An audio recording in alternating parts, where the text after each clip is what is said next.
सरदार ज्वाला सिंह संधू जो कमांडर भी थे रंजीत सिंह के, 3 मंजिला इसकी बिल्डिंग्स थी और चौथी मंजिल तक इसको इस्तेमाल किया जाता था। और ये वो खिड़की है जहां से आपको वो इंडिया के घर नजर आते हैं।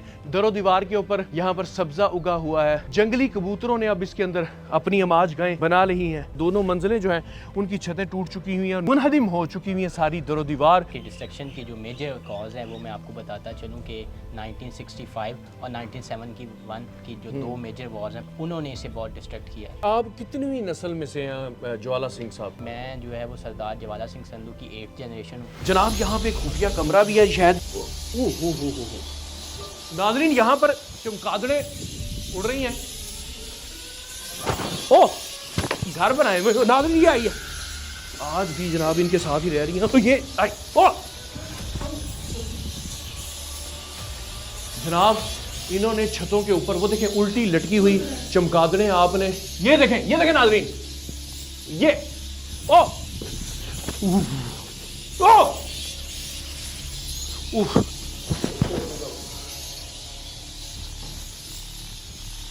ओ चिपक गई है यार मुझे। ओ मैं निकलूं यहां से भाई।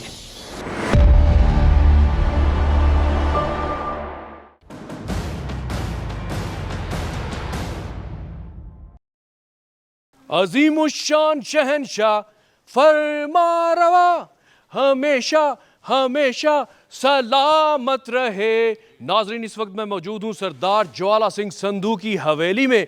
तकरीबन 300 साल पहले यहाँ पर एक जाहो जलाल, एक मर्तबा, एक दबदबा, सिपाही खादमाएँ नज़र आया करती थी। लेकिन इस वक्त ये आसार क़दीमा में शामिल हो चुकी है हवेली। इस हवेली के अंदर सुरंगें हैं, कमरे हैं, छतें हैं। 4-4 मंजिला यहाँ पर इमारत तमीर की गई थी और तकरीबन 500 एकड़ पर यह फैली हुई सल्तनत अपनी मिसाल आप हुआ करती थी। लेकिन जंगों के बाद, पार्टीशन के बाद इसमें इतनी तब्दीलियां आई कि अब यहाँ पर सिर्फ निशानदेही ही की जा सकती है। नाज़रीन ये देख सकते हैं आपके यहाँ पर देखिए दीवारें जो हैं अभी भी इतनी मजबूती से बनाई गई थी और इसको तकरीबन 6 साल के अरसे के अंदर तमीर किया गया। और जब इतना बड़ा आप रकबा देखते हैं तो आप हैरान होते हैं कि 6 साल में इसका बनना उस दौर के अंदर बड़ा मुश्किल है। तो बहुत सारी लेबर इस्तेमाल की गई होगी और इसकी टाइलें जो हैं वो पाकिस्तान नहीं, उस टाइम तो एक ही हुआ करता था, लेकिन अब के वो अमृतसर के भट्टे से तैयार होकर आया करती थी। नाज़रीन ये देख सकते हैं आपके तकरीबन 3 मंजिला इसकी बिल्डिंग्स थी और चौथी मंजिल तक इसको इस्तेमाल किया जाता था। लेकिन अब ये जो छतें इसकी वो मुनहदिम हो गई हैं, गिर गई हैं। एक तो वो जो ज़माना बीत चुका मौसमी असरात, और दूसरा जब जंगें होती थी, बिल्कुल बॉर्डर है और उस बॉर्डर के ऊपर गोलाबारी भी यहाँ पे होती थी। इंडियन आर्मी की ये बेहतरीन पसंदीदा जगह हुआ करती थी। और ये वो खिड़की है जहाँ से आपको वो इंडिया के घर नज़र आते हैं कि वो सामने रहें, वो सारे इंडियन घर हैं। और जनाब ये चंद कदमों के फासले पर यहाँ पर इंडियन बॉर्डर है और जनाब लोग यहाँ से उनकी आवाज़ें भी सुनते हैं। ये छत भी गिर चुकी है नाज़रीन, क्योंकि पुरानी लकड़ियों का इस्तेमाल होता था, दियार की लकड़ियों का। और ये देखें सामने बेहतरीन किस्म के वो चबूतरे बनाए हुए हैं, उसमें डिज़ाइनिंग और उस दौर के हिसाब से बड़ी यहाँ पे अपने फ़न का मुजाहरा किया हुआ है। अब यहाँ पर कबूतरों के घोंसले बन चुके हैं। नाज़रीन सरदार ज्वाला सिंह संधू जो कमांडर भी थे रंजीत सिंह के और उनके हम ज़ुल्फ़ भी थे, ये हवेली की मेन एंट्रेंस है जो आज भी इसके जाहो जलाल की अक्कासी कर रही है। ये मैं उसके मेन गेट से एंटर हो रहा हूँ। बाकी आपको इस हवेली का जो हाल है वो दिखाएंगे और साथ आपको बताएंगे कि तकरीबन 250 साल गुजर चुके हैं इस हवेली को। और इस हवेली को देख के आज भी सरदार ज्वाला सिंह की जो यादें हैं वो ताज़ा हो जाती हैं और एक एहसास पैदा होता है, एक अंदाज़ा होता है कि कैसे जाहो जलाल के साथ वो इस शानदार 1 एकड़ पर फैली हुई हवेली में अपनी सल्तनत आबाद किए हुए थे। मज़ीद मालूमात के साथ आपको मज़ीद इस हवेली का विज़िट करवाते हैं और उनकी आल औलाद से आपकी मुलाकात भी करवाते हैं। जनाब, इस हवेली से आधा किलोमीटर दूर है इंडिया का अमृतसर, और ये हवेली जो इस टाइम आसारे कदीमा का मंजर पेश कर रही है और खस्ता हाली का शिकार है। और इसके सेन में जहाँ पर ज्वाला सिंह साहब के जो खादमीन थे, उनकी जो फौज थी, वो यहाँ पर कभी नज़र आया करती थी। अब यहाँ पर भैंसों के तबेले बने हुए हैं और ये गार का मंजर पेश कर रही है, और इसमें सुरंगें हैं जिसमें बड़े बड़े जहरीले सांप, चमगादड़े, बिच्छू, न्योले सब पाए जाते हैं। और ये बिल्कुल हमारी एक ऐसा असासा है कि जिसका ख्याल भी रखा जाना चाहिए था, जिसकी लुक आफ्टर होनी चाहिए थी, मगर बदकिस्मती से ऐसा कुछ नहीं हुआ। जब 65 की जंग हुई है तो इंडियन आर्मी इधर आती है और यहाँ पर जितने भी कीमती दरवाजे और खिड़कियाँ हैं वो यहाँ से उतार कर ले जाते हैं। उसके बाद इनकी जो औलाद है वो भी, उनके पास भी इतनी खतीर रकम नहीं थी कि वो इसको दोबारा से रिपेयर करते। गवर्नमेंट को भी इस चीज़ का एहसास पैदा नहीं हुआ कि ये सारे कदीमा है, इसको प्रिजर्व करना चाहिए। आगे बढ़ते हैं, आपको और भी दिखाते हैं। नाज़रीन, तकरीबन 4 मंजिला ये हवेली है ज्वाला सिंह की। आज भी इसके जो कदीम जो तर्ज तामीर था उसकी निशानियां नज़र आती हैं। छोटी टाइल का यहाँ पे काम हुआ हुआ है। ये सीढ़ियाँ जो हैं लकड़ी और टाइल से बनी हुई हैं। आपको ऊपर दिखाते हैं ले जाकर। बड़ी खस्ता हाली का शिकार है ये हवेली, क्योंकि इतने 250 साल तकरीबन इसको गुजर गए हैं, 3 सदियाँ, और इसकी कोई लुक आफ्टर नहीं हुई है। इसलिए ये ख़तरनाक भी है। बड़े ध्यान से हम इसके ऊपर जा रहे हैं क्योंकि यहाँ पर हर चीज़ टूटी हुई है, खस्ता हाली है, कुछ पता नहीं चलता कि किसी टाइम भी वो गिर सकती है। इसी तरह ये हम पहली मंजिल पे आ गए हैं और ये इसकी दूसरी मंजिल की तरफ रास्ता है, और यहाँ इसकी छत से आपको इंडिया के घर नज़र आते हैं। वहाँ पर जो गुरुद्वारों के अंदर इबादत होती हैं वहाँ पर उनकी आवाज़ें भी यहाँ पर सुनाई देती हैं, और यहाँ पे जो दी जाने वाली अजानें हैं उनकी आवाज़ बॉर्डर क्रॉस करती है। ये यहाँ पर सारा मंजर है हवेली के ऊपर से। एक टाइम था कि उनका पूरा रोब और दबदबा था। पडाना गांव है ये नाजरीन, बॉर्डर के ऊपर पाकिस्तान के बिल्कुल मौजूद है। यहाँ पर तमाम आसार उस दौर के अभी भी बाकियात यहाँ पर मौजूद हैं। अब ये इसके तहखाने भी बनाए गए, खुफिया रास्ते भी हैं इसके अंदर, उसको भी विज़िट करवाने की कोशिश करेंगे। बहरहाल ये यहाँ उसका छत का मंजर है। किसी ज़माने में ये चबूतरे होते थे बड़े शानदार, आज भी उसकी निशानियाँ आप अंदाज़ा लगा सकते हैं। दरो दीवार के ऊपर यहाँ पर सब्ज़ा उगा हुआ है। जंगली कबूतरों ने अब इसके अंदर अपनी आमाज गाहें बना ली हैं। किसी दौर के अंदर इनका बड़ा दबदबा होता था, क्योंकि रंजीत सिंह के साथ ना ये सिर्फ ज्वाला सिंह उसके कमांडर थे बल्कि उनके हमजुल्फ भी थे, रिश्तेदारी भी थी। और जब उनकी डेथ हुई है तो रंजीत सिंह इस हवेली के अंदर खुद आए थे, और यहाँ पर वो एक बड़ा ही तारीखी लम्हा था। ये सारी हालात आप देख सकते हैं कैमरे की आंख से, क्योंकि वहाँ पे जाना बड़ा मुश्किल है और जान ख़तरे में डालने वाली बात है। तो ये देखिए छतें बिल्कुल गायब हैं, और दो छतें जो हैं वो गायब हैं। दोनों मंजिलें जो हैं उनकी छतें टूट चुकी हुई हैं और नीचे मुनहदिम हो चुकी हुई हैं सारी दरो दीवार। और क्योंकि उस दौर के अंदर बड़ा ही मजबूत काम किया जाता था, यही वजह है कि इतने 100 साल गुजरने के बाद भी यहाँ पर कुछ ना कुछ अभी बाकी है। सामने अगर देखें तो वहाँ भी एक चबूतरा हमें नज़र आ रहा है, और फिर वहाँ एक उस कॉर्नर के अंदर चबूतरा है जहाँ पे सूरज ग़रूब हो रहा है। मशरक़ और मगरिब दोनों जानिब पे यहाँ पर चबूतरे बनाए गए, और तकरीबन 4 फुट चौड़ी जो हैं वो दीवारें। नाजरीन, इस टाइम ऊपर कबूतर जो हैं वो रेस्ट कर रहे हैं। होशियार, खबरदार। नाजरीन, हमारे साथ सरदार ज्वाला सिंह संधू के आल औलाद वारस हमारे साथ मौजूद हैं, सरदार सादुल्ला संधू साहब। जनाब, ਉਹ ਕਿੱਥੇ ਗਏ ਤੁਹਾਡੇ ਰੋਬ ਤੇ ਦਬਦਬੇ हैं ਹੁਣ सारा ਇੱਥੇ ਤੁਸੀਂ ਉਹ ਇਕੱਠਾ ਕੀਤਾ ਹੈ ਮਾਲ ਗੁਦਾਮ ਹੀ। बस जी, वक्त के साथ साथ आप देख सकते हैं कि ये जो है इसे 250 प्लस ईयर्स हो चुके हैं, तो वक्त की मार है इसे। उसके बाद इसकी डिस्ट्रक्शन की जो मेजर कॉज है वो मैं आपको बताता चलूँ कि 1965 और 1971 की जो 2 मेजर वॉर्स हैं पाकिस्तान और इंडिया के दरमियान, उन्होंने इसे बहुत डिस्ट्रैक्ट किया है। और फिर वक्त के साथ साथ जो है जो इंडियन आर्मी ने सारा गुस्सा आपका ये इसी हवेली के ऊपर निकाला आगे। जी बिल्कुल इसी तरह 65 में जब बरकी तक एरिया ऑक्यूपाई हो गया था, तो इसकी जो हवेली की ख़ास तौर पे इसकी दीवारों में, इसकी छतों में जो संगे मरमर की सीलिंग हुआ थी, दियार ब्यार की लकड़ी, चीर स्नोबर की लकड़ी इस्तेमाल हुई थी, पत्थर था, वाइट मरमर, और ये सारा वो जो है वो खाड़ के ले गए, अपने साथ ले गए 65 में। अब आप कितनी नस्ल में से हैं ज्वाला सिंह साहब? मैं आपको बताता चलूँ जी, मैं जो है वो सरदार ज्वाला सिंह संधू की 8th जनरेशन हूँ। अच्छा, 8वीं। जी 8वीं हमारी पुश्त है। 1942 में हमने अल्हम्दुलिल्लाह इस्लाम कबूल कर लिया था, हम कन्वर्ट हो गए थे पार्टीशन के फौरन बाद। जी पार्टीशन से पहले 5 इयर्स अच्छा, 1942 में। ठीक ठीक। तो ये हम अल्हम्दुलिल्लाह यानी फोर्थ कि जनरेशन मुस्लिम अगर अंदाजा लगाया जाए तो आपके परदादा ने इस्लाम कबूल जी किया। बिल्कुल, मेरे परदादा ने इस्लाम कबूल अब किया ज्वाला सिंह के बाद आपके परदादा, दादा, फिर आपके वालिद और अबाब, था। जी हाँ, हम फोर्थ जनरेशन अल्हम्दुलिल्लाह ये मुस्लिम हैं। हवेली आपके दायरा इख्तियार में है। जी बिल्कुल, ये हमें इनहेरिट होती है, हमारी जो है वो प्राइवेट प्रॉपर्टी है ये। मैंने सुना है कि इसकी बहुत सारी ज़मीनें होती थी, आप कह रहे हैं कि ये जो हवेली है वो 1 एकड़ का रकबा आपके पास है, तो पार्टीशन से पहले कोई 4-5 एकड़ था। जी बिल्कुल, ये प्री पार्टीशन एक शाकार हुआ करता था, ये आप देख सकते हैं, खंडर बता रहे हैं कि हमारा तज़ीन थी।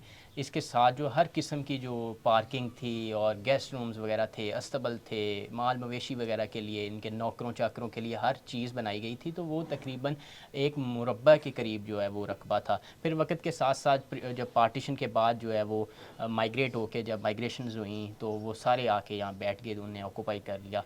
तो हमने भी कुछ ये जो लकड़ी मेरे हाथ में है ये कौन सी लकड़ी है? ये ब्यार की लकड़ी है जी। और अच्छा। ये आप देख सकते हैं, ये बड़ी आज भी इस वक्त में भी बहुत कीमती लकड़ी से जो है माना जाता है। जी बिल्कुल। और ये 250 साल तकरीबन पुरानी है। हाँ, इस हवेली को बनाने में कितना अरसा लगा था? इस हवेली को बनाने में बताया जाता है जी तकरीबन 6 साल जो है वो लगे थे इस हवेली को बनाने में। इतनी बड़ी हवेली को 6 साल में? 6 साल में बताया जाता है हजारों कि सैकड़ों मजदूर लगे होंगे। बिल्कुल बताया जाता था कि एक गधा जब जिस पे नानक शाही ईंटें आया करती थी, एक गधा इधर होता था और एक गधा जो है वो अमृतसर के भट्टे पे हुआ करता था। तो इस तरह वो साइकिल जो है एक लाख गधे का जो है। जनाब ये वो नानक शाही ईंट है जिसका ये जिक्र कर रहे हैं, ये अमृतसर के भट्टे से तैयार होती थी ये टाइलें, और इतनी मजबूत हैं कि 300 साल तकरीबन गुजर गया है, और जनाब अभी भी इनकी मजबूती जो है बताती है कि मैं कायम दायम हूँ। और ये वो खिड़की है जहाँ से सरदार ज्वाला सिंह जो हैं कभी कभी व्यू लिया करते थे अच्छे मौसम का, और उनको सामने फसलें ही फसलें और बॉर्डर नज़र आता होगा। इस टाइम तो यहाँ पर घर तमीर हो चुके हैं। आगे बढ़ते हैं, आपको और भी बहुत कुछ दिखाना है।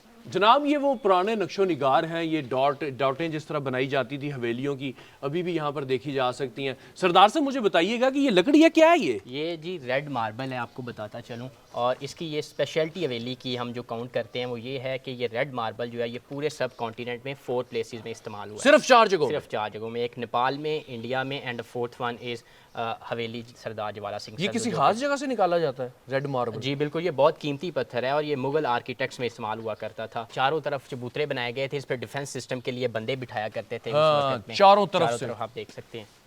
और ये जो ये मेन रूम था सरदार साहब का रूम किधर है? लिविंग रूम वो तो अब खत्म हो गया जी 65 के बाद, जब डायरेक्ट बॉम्ब फॉलिंग हुई तो वो तो खत्म। यानी कि जिधर हम ये सेन बना हुआ है यहाँ भी कमरे थे? जी बिल्कुल, इसके ऊपर भी कमरे थे। और ये बताया जाता है कि 100+ लिविंग रूम हुआ करते थे इसमें प्री पार्टीशन 47 से पहले। जी तो ये देखें कि ये टाइल में टाइल दी गई है, मेरे हाल में ये चूने का काम है। जी बिल्कुल, ये चूना है, इसमें दालों का जो है आटे का मिक्सचर इस्तेमाल हुआ है और ये बड़ी यूनिक किस्म के साथ इस्तेमाल हुआ है कि 250+ ईयर्स के बाद भी ये उसी तरह ये जो है। और ये जनाब पुराने ज़माने की जो चक्की, वो चक्की आटा पीसती थी, क्योंकि जब यहाँ पे 100-200 लोग रह रहे हैं बेहक वक्त तो खाते भी तो होंगे, तो उस खाने पीने की रोटी पूरी करने के लिए जनाब यहाँ पर आटा भी चाहिए होगा। इस टाइम तो अंदर तूड़ी है, और जनाब अभी भी अगर देखें तो इन कमरों के अंदर जो वो लकड़ी के शतीर हैं वो आपको नज़र आएंगे। पुराना जो तरीका है छतें बनाने का, ये देखें ये भी, ये जो दरवाज़ा है यहाँ भी लकड़ी का इस्तेमाल है। फिर अंदर जो देखें आप तो वहाँ भी आपको लकड़ी के शतीर नज़र आते हैं, और ऐसी शानदार लकड़ी है कि 300 साल गुजरने के बावजूद यहाँ पर जनाब वो कायम दायम है। और सामने इसके वो मेरे हाल में सरदार साहब रोशनदान है या हवा का कुछ? जी हवा और रोशनदान दोनों ही, ये इस तरह से बनाया गया है कि इसमें जो है हवा भी आए और रोशनी भी मैक्सिमम आए। नाजरीन ये वो सुरंग का रास्ता है जहाँ से ज्वाला सिंह की खवातीन बपर्दा होकर इस सुरंग के अंदर जाती थी, और ये ज़मीन के अंदर ही है, ज़ेरे ज़मीन है, और सीधा ये गोल्डन टेम्पल में जाकर रास्ता निकलता है। 30 किलोमीटर का ये तकरीबन रास्ता बनता है, और साथ ही साथ डिफेंस सिस्टम सिक्योरिटी का मसला बन जाए, कोई हमला हो जाए तो सरदार ज्वाला सिंह जो है यहाँ से अंडरग्राउंड हो जाते थे। मैं उनके बच्चे को साथ लेके जा रहा हूँ क्योंकि सुनने में आ रहा है कि यहाँ पर बहुत कुछ ऐसी चीज़ें हैं। तो अल्लाह खैर करे, बिस्मिल्लाह करके हम जा रहे हैं, क्योंकि कई सालों से कोई इसके अंदर गया ही नहीं है। तो सरदार साहब यहाँ तो आवाज़ भी गूंजना शुरू हो गई है ना? जी। और एक खास नाजरीन कूलिंग का एहसास हो रहा है यहाँ पर, जैसे कोई चीज़ यहाँ पर ठंडक है खास तौर पर। इसकी तर्ज अमल में आपको बताता चलूँ कि ये इस तरह तामीर की गई है कि गर्मियों में ये सर्द रहती है और सर्दियों में गर्म हो जाती है। जी, इसकी दीवारें आप देख यहाँ पे कमरा भी है जनाब, यहाँ पे खुफिया कमरा भी है, शायद यहाँ पर गार्ड और चमगादड़ें भी हैं नाजरीन। मैं ज़रा इनसे बचने की कोशिश कर रहा हूँ। और इस कमरों के अंदर क्योंकि ख़ास ठंडक है और चमगादड़ें जो है यहाँ पर उड़ रही हैं। ये देखें बड़ा खूबसूरत किस्म का यहाँ पर इन्होंने वो एक डिज़ाइनिंग हुई हुई है कि आज भी आप देखते ये चमगादड़ें ऊपर उड़ रही हैं, लेकिन हम इनसे बच बच के आगे जाएंगे। यहाँ पर ओ हो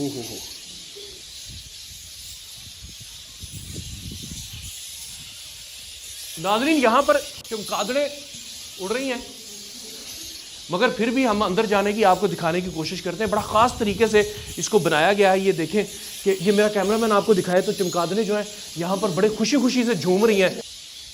यहाँ पर ये देखें, ओह ये यहाँ से बाहर भी निकल रही हैं चमगादड़ें, और उन्होंने यहाँ से कोई रास्ता अपना बनाया हुआ है, सीधा मेरे ख्याल में ऊपर जाता है। नहीं, वहाँ पर उन्होंने अपने घर बनाए हुए। नाज़रीन ये आई है और ये देखें बड़ा ही खौफनाक सा मंजर है, लेकिन जब ये अपने दौर में अपने पूरी पोजीशन के अंदर था ये सारा कमरा, उस टाइम आप अंदाज़ा लगाएंगे कितना वो खूबसूरत मंजर पेश करता होगा। जब ये अपने वक्त के अंदर यहाँ पर लगता है कोई पानी वानी का भी सिस्टम है, ऊपर से नीचे आ रहा है, यहाँ पर नमी नज़र आ रही है। सरदार साहब ये नमी किस चीज़ की है? इधर खुई हुआ करती थी जी पहले। अच्छा, इस पर पानी इस्तेमाल करने के लिए जो है ना वो ये कुएं का पानी अंदर आता था? जी बिल्कुल इसी तरह है। और इधर फाउंटेन हुआ करता था जो कि अब ख़त्म हो गया है। अच्छा, यहाँ से नाज़रीन कुएं का पानी, ऐसा कोई सिस्टम बनाया गया था उस दौर के अंदर।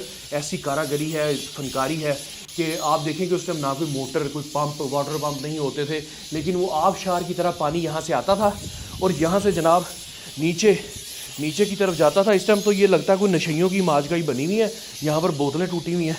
और ये देखें जनाब, ये वो था आबशार। सरदार साहब यहाँ से कोई चीज़ उखाड़ी गई है? जी बिल्कुल, इधर फाउंटेन हुआ करता था। इधर बताया जाता है कि जब वो रिलीजियस एस्पेक्ट के ज़रिए जब वो गोल्डन टेम्पल जाना होता था, जो इधर वो आस्थान वगैरह जो व्हाटएवर वो करते थे, हाँ। तो इधर एक फवारा हुआ करता था जो कि 2-3 साल पहले ख़राब हो गया। तो वो अच्छा, वो इबाद अपने वो जो उनकी यात्रा थी, उस यात्रा को शुरू करने से पहले वो यहाँ पर थोड़ी देर रुकते थे, कुछ पढ़ते पढ़ाते थे, और जनाब ये नहाते वगैरह थे, ये आपको मैं व्हाटएवर दिखाऊं कि एब्ल्यूशन यहाँ करते पर ये चमगादड़ें ने, ये देखें आज भी जनाब इनके साथ ही रह रही हैं। तो ये ओ!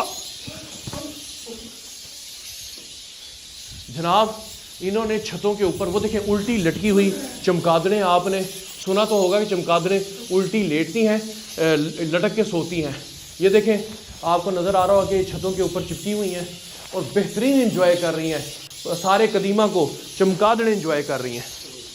जनाब यहाँ पर चमगादड़ों ने घोंसले बनाए हुए हैं अपने, और ये उल्टियाँ लटक के मुझे घूर घूर के देख रही हैं। और ये सुना है कि रोशनी के अंदर देखती नहीं है, तो ये ना बगैर देखे ये मुझे चिपक जाए, खून चूस ले मेरा है। ये देखें नाज़रीन, ये ओ जनाब ये वो असल टनल है जहाँ से ज्वाला सिंह की जो ख़वातीन हैं वो अमृतसर अंडरग्राउंड 30 किलोमीटर तक सफ़र किया करते थे। यहाँ पे इन्होंने मलबा गिर चुका है, रास्ता बंद हो गया, ब्लॉकेज हो गई है, क्योंकि ना तो अब वो आना जाना हो सकता है। दूसरी बात है कि जब से पार्टीशन हो गई है अब ना तो आ सकता है कोई, ना जा सकता है, तो इसको बंद ही कर दिया गया है। यहाँ पर मुझे मलबा नज़र आ रहा है। अब यहाँ पर एंट्रेंस जो है वो एक रह चुकी है, लेकिन आगे बढ़ना मुश्किल है क्योंकि हम मलबा तो उखाड़ नहीं सकते हैं। नाज़रीन इस हवेली के और भी बहुत सारे राज हैं जो कि आपको बताने हैं।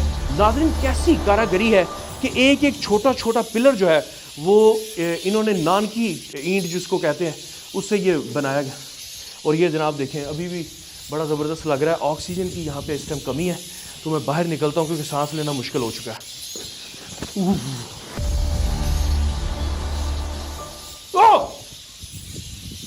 ओह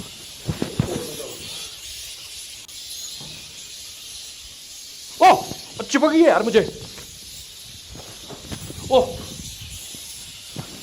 मैं निकलूँ यहाँ से भाई। नाज़रीन हमारे साथ सरदार ज्वाला सिंह की 7वीं पीढ़ी में से सरदार असदुल्ला साहब मौजूद हैं। उन्होंने तो जनाब यहाँ पे पूरी सल्तनत संभाली हुई थी राजा रंजीत सिंह की, और ये आजकल जनाब भैंसे संभाल रहे हैं। हजूर मैं सुना बड़े मुरब्बे शरब्बे ने तुहाडे कोल, ते एक अद्धा मुरब्बा प्यो दादे दी हवेली ते ला देना सी, केड़ी गल है? बस ये ना बॉर्डर दा करके ना बिल्कुल बॉर्डर ते गाँव है, इस वजह तो ना ते हुकूमत पाकिस्तान ने दी तरजीह दी है ਤੇ ਨਾ ਅਸੀਂ ਆਪਣਾ ਰਿਸਕ ਲਿਆ ਕਿ ਇਹਨੂੰ ਮੇਨਟੇਨ ਕੀਤਾ ਜਾਵੇ ਕਿਉਂਕਿ ਬਿਲਕੁਲ ਗਾਉਂ ਦੇ ਨਾਲ ਹੀ ਅੱਧਾ ਕਿਲੋਮੀਟਰ ਵੀ ਨਹੀਂ ਕਿਸੇ ਜਗ੍ਹਾ ਤੋਂ ਹੈਗਾ ਬਾਰਡਰ। ਤੁਹਾਨੂੰ ਕੀ ਮਹਿਸੂਸ ਹੁੰਦਾ ਹੈ ਕਿ ਸਿੱਖ ਜਿਹੜੇ ਨੇ ਆਪਣੀ ਜਿਹੜੀ ਉਹਨਾਂ ਦੀ ਤਾਰੀਖ ਹੈ ਉਹਦੇ ਨਾਲ ਬੜੇ ਜੁੜੇ ਹੁੰਦੇ ਨੇ ਕਿ ਅਗਰ ਇਹਨੂੰ ਤਿਆਰ ਕੀਤਾ ਜਾਏ, ਇਹਨੂੰ ਦੁਬਾਰਾ ਤੋਂ ਬਹਾਲ ਕੀਤਾ ਜਾਏ ਤੇ ਉਹ ਜਿਹੜਾ ਇੱਥੇ ਜਿਹੜੇ ਵਿਜ਼ਿਟਰ ਨੇ, ਇੱਥੇ ਜਿਹੜੇ ਉਹ ਆਉਣ ਦੇ ਲੋਕ ਯਾਤਰੀ, ਉਹ ਉਹਨਾਂ ਦੀ ਫੁੱਟਫਾਲ ਹੋ ਸਕਦਾ, ਉਹਨਾਂ ਦੀ ਆਮਦ ਹੋ ਸਕਦੀ? ਨਹੀਂ, ਬਿਲਕੁਲ ਉਹਨਾਂ ਦੀ ਆਮਦ ਹੋ ਸਕਦੀ ਹੈ ਕਿਉਂਕਿ ਜਦੋਂ ਵੀ ਉਹ ਆਪਣੇ ਤਿਉਹਾਰਾਂ ਤੇ ਆਉਂਦੇ ਨੇ ਨਾ ਤੇ ਇੱਥੇ ਚੱਕਰ ਲਗਾਉਂਦੇ ਨੇ। ਅੱਛਾ, ਚੱਕਰ ਲਾਉਂਦੇ ਨੇ? ਚੱਕਰ ਲਾਉਂਦੇ ਨੇ। ਤੁਹਾਡੀ ਕਿੰਨੀ ਉਮਰ ਹੈ ਇਸ ਟਾਈਮ? ਮੇਰੀ ਉਮਰ ਕੋਈ 52 ਕੁ ਸਾਲ ਹੈ। 52 ਸਾਲ, ਯਾਨੀ ਕਿ ਤੁਸੀਂ ਇਸ ਹਵੇਲੀ ਨੂੰ ਅੱਛੀ ਹਾਲਤ 'ਚ, ਇਸ ਨਾਲੋਂ ਅੱਛੀ ਹਾਲਤ 'ਚ ਦੇਖਿਆ? ਮੈਂ ਬੜੀ ਅੱਛੀ ਹਾਲਤ ਨਾਲ ਦੇਖਿਆ। ਉਹ ਜਿਹੜੀ ਸੁਰੰਗ 30 ਕਿਲੋਮੀਟਰ ਦੀ ਸੀ, ਉਹਦੇ ਸੁਰੰਗ ਦੇ ਵਿੱਚ ਤੁਸੀਂ ਕਿੰਨਾ ਕੁ ਅੱਗੇ ਤੱਕ ਗਏ? ਉਹਦੇ 'ਚ ਕੋਈ ਗਏ ਆ ਆਪਣਾ ਨਾ ਥੋੜਾ ਹੀ ਗਏ ਜੇ, ਐਂਡ ਤੱਕ ਨਹੀਂ ਗਏ ਉਹਦੇ ਤੇ। ਖਤਰਨਾਕ ਸੀ? ਖਤਰਨਾਕ ਸੀ ਜ਼ਰਾ ਨਾ, ਬਿਲਕੁਲ ਖੌਫ ਆਉਂਦਾ ਸੀ? ਹਾਂਜੀ, ਖੌਫ ਆਉਂਦਾ ਸੀ। ਫਿਰ ਉਹਨੂੰ ਆਪਣਾ ਨਾ ਕੂੜੇ ਵਗੈਰਾ ਡਾਲ ਕੇ ਬੈਂਸਾਂ ਬੰਨ੍ਹਦੇ ਹੁੰਦੇ ਸਾਂ, ਉਹਦੇ ਵਿੱਚ ਹੀ ਉਹ ਉਹਨਾਂ ਦਾ ਗੋਬਰ ਵਗੈਰਾ डाल देना, इस तरीके ना फिर बंद हो गया। नाज़रीन, सरदार ज्वाला सिंह संधू जो हैं उनके गांव के अंदर ये गुरुद्वारा है। कहने में आ रहा है कि ये छठे गुरु हैं सिख कम्युनिटी के जिनका ये नाम पे ये गुरुद्वारा बना, वो यहाँ पर स्टे भी किया। 6वीं पातशाही जो है इस गुरुद्वारे का नाम है जी प्रॉपर, और इसमें सुना जाता है का बताया जाता है, लिखा भी है प्रॉपर कि इधर जो सिखों के जो छठे गुरु हैं जो कि उनके लिए बहुत मोस्ट रिस्पेक्टेबल हैं और काफ़ी उच्चम दर्जा उनका है, गुरु हरगोबिंद सिंह वो यहाँ आए थे और काफ़ी अर्सा ठहरे थे, तो इसी निस्बत से इसका नाम जो है वो 6वीं पातशाही जो है वो गुरुद्वारा, छठी पातशाही यानी कि छठे गुरु जो हाँ हैं जी। वो यहाँ पर उनका स्टे था। अब यहाँ पे किसका स्टे है? अब यहाँ पे जी हमारे गांव की फैमिलीज़ हैं 3-4, उनका स्टे है। इसके 2 दरवाजे हैं मुझे नज़र आ रहे हैं नाजरीन, एक वो दरवाज़ा है और एक ये है। इसकी चुगाड़ भी मार्बल से ही बनी हुई है, ये पुरानी लकड़ी का दरवाज़ा है। अब यहाँ पर जो है वो इसकी हिस्ट्री भी लिखी हुई है, हिंदी के अंदर है जनाब, उसको मेरे लिए पढ़ना तो बहुत मुश्किल है। गुरमुखी, वो जो पंजाबी है उसके अंदर कोई पंजाबी अगर समझता होगा वो इसको पढ़ सकेगा। वो पूरी तारीख़ इस गुरुद्वारे की लिखी हुई है। यहाँ पर ये देखें वही टाइल का इस्तेमाल किया हुआ है, लेकिन वही अनफॉर्चुनेट ये है एक बात कि यहाँ पर जो लोग रह रहे हैं उन्होंने इसकी वो कदर नहीं किया, ना ही हमारे इदारे जो है सारे कदीमा के उनको ख्याल आया कि जनाब यहाँ पर अगर इसको गुरुद्वारे को दोबारा से तैयार कर दिया जाए तो टूरिज़्म को फ़रोग मिल सकता है। नाज़रीन, अब गुरुद्वारे के अंदर आपको लेके जा रहे हैं। छठे गुरु जो हैं उनका ये यहाँ पे उनका बसेरा रहा, यहाँ पर उन्होंने काफ़ी वक्त गुजारा। ये गुरुद्वारा अभी यहाँ पर जो लोग पार्टीशन के बाद जिन्होंने इस घर के अंदर जगह ली, इस गुरुद्वारे में जगह बनाई, उनकी चारपाइयाँ हैं, वो यहाँ पे आराम करते हैं, वो यहाँ पर इबादत किया करते थे। ये देखें आज भी वो दीवारें जो है मौजूद हैं यहाँ पर, उसी पुरानी तर्ज से तैयार की गई हैं। और ये वो सीढ़ी है, उसके ऊपर से चढ़ के हम गुरुद्वारे के अंदर जा रहे हैं। सरदार साहब, गुरुद्वारे च जाने से उत्ते जाना पै रहा है? जी बिल्कुल, इसकी भी जो है वो 2-3 फ्लोर्स हैं इसके, ग्राउंड फ्लोर, फर्स्ट फ्लोर, फिर थर्ड फ्लोर, और इस तरह इसके ये देख सकते हैं आप किस तरह यूनिक किस्म से सीढ़ियाँ बनाई गई हैं इसकी। और ये भी सारे कदीमा में ही है जी। ये तकरीबन कितने के साल हो गए होंगे? ये तकरीबन जी लेट जो मिड 19th सेंचुरी में जो है ना वो रिनोवेट करवाया गया। यहाँ पर कुछ चेंजिंग भी की गई है, ये द्वार जो है नई ईंटों से बनाई गई है। और जनाब ये देखें अभी भी इसकी छतें जो है पुराने ज़माने से ही जो तरीक़ाकार होता था वैसे ही डॉट्स बनाई गई हैं, रोशनी का, हवा का इंतज़ाम किया गया है। यहाँ पर भी ये भी सारे कदीमा वालों की मुंतज़िर है। नेशनल इंटरनेशनल फॉरेनर सिख तो ख़ास तौर पर क्योंकि ये उनका रिलीजियस एक किस्म का जो प्लेस है उनकी, तो वो तो बहुत कसीर तादाद में आते हैं। वो पंजाब से आते होंगे? जी बिल्कुल, वो जब भी ननकाना या इधर करतारपुर साहब वगैरह आते हैं तो वो इधर लाजमी होके जाते हैं। ये दीवार बना दी गई है? हाँ, ये इसको बंद कर दिया गया है। मज़ीद आपको बताता चलूँ, इसके ऊपर भी हम जा सकते हैं। अच्छा, अगर आपका जनाब बाकायदा वो जो जैसे गुरुद्वारे का एक वो स्ट्रक्चर होता है, एक गुंबद बनाया जाता है, गुंबद इसके ऊपर बना हुआ है। इस वक्त हम क्योंकि अंदर अंधेरा है इसलिए चीज़ें जो हैं वो आपको इस तरह क्लियर नहीं हो रही, लेकिन हम कोशिश करेंगे कि आपको कुछ ना कुछ आइडिया ज़रूर हो कि यहाँ पर क्या कुछ हुआ करता था। जनाब, सिखों के छठे गुरु हरगोबिंद सिंह जो हैं, ये वो चक्की है जिससे वो आटा पीस के अपना वो जो खाना वाना पकाते थे, खाते थे, आज भी यहीं पे पड़ी हुई है गुरुद्वारे के अंदर। और ये वो सीढ़ियाँ हैं जो फिर ये वो जो ब्लॉक किया गया था रास्ता, ये आपको वो भी दिखा रहे हैं गुरुद्वारे की ये सारी वो जगह है। हरगोबिंद सिंह ने जब तमीर किया इसको, काफ़ी अरसा इसको गुजर चुका है। सिखों के लिए आज भी ये बड़ी मतलब कि इंटरेस्टिंग जगह है, और उनकी क्योंकि मजहबी अकीदत है इस जगह के साथ, तो वो अपने तय यहाँ पर विज़िट भी करते हैं, आते भी हैं। लेकिन हमारी गवर्नमेंट की जानिब से यहाँ पर कोई तवज्जो नहीं दी गई है, और ये वैसे ही तोड़ फोड़ का भी शिकार है। तो लीजिए जनाब, इस वक्त मैं गुरुद्वारे की छत के ऊपर मौजूद हूँ और नाज़रीन वो देखें, वो जो लाइट्स आपको नज़र आ रही हैं गोल्डन, ये सारी इंडियन बॉर्डर की लाइट्स हैं और इसके बिल्कुल साथ ही जनाब इंडियन जो सिख कम्युनिटी है उनके घर भी नज़र आते हैं दिन के वक्त, और इस टाइम उनके घरों में जलती हुई रोशनियाँ भी आप देख सकते हैं कि वो नज़र आ रही हैं। और ये गुरुद्वारे का बाहर का मंज़र है, बिल्कुल ऊपर बुलंदी के ऊपर ये सारा, और इसके ऊपर गुंबद बना हुआ है। और जनाब ये वो छत है जहाँ पर कभी इनके सिखों के छठे गुरु जो हैं वो आते थे, इबादत करते थे, और साथ ही साथ वो अपने अमृतसर गांव को भी, उसका भी नज़ारा लेते थे। आज भी सिखों की बड़ी तादाद जो है वो यहाँ पर विज़िट करती है, अपनी अकीदत का इजहार करती है। इस गुरुद्वारे के अंदर भी पार्टीशन के बाद जो मुसलमान यहाँ आए थे वो यहाँ में तब से बैठे हुए हैं और ये मुंतज़िर हैं इस चीज़ के कि गवर्नमेंट आए, सारे कदीमा का महकमा आए, उसको इस पर तवज्जो करे, इस पर इन्वेस्ट करे और उसकी जो हालत है उसको बेहतर करे, तो सिख कम्यूनिटी के लिए भी रास्ते खुलेंगे और साथ ही साथ पाकिस्तान के लिए भी टूरिज़म जो है उसको फ़रोग मिलेगा। इसके साथ ही अपने मेज़बान मनान गिलानी को छठे गुरु के गुरुद्वारे से दीजिए इजाज़त। रब रखा।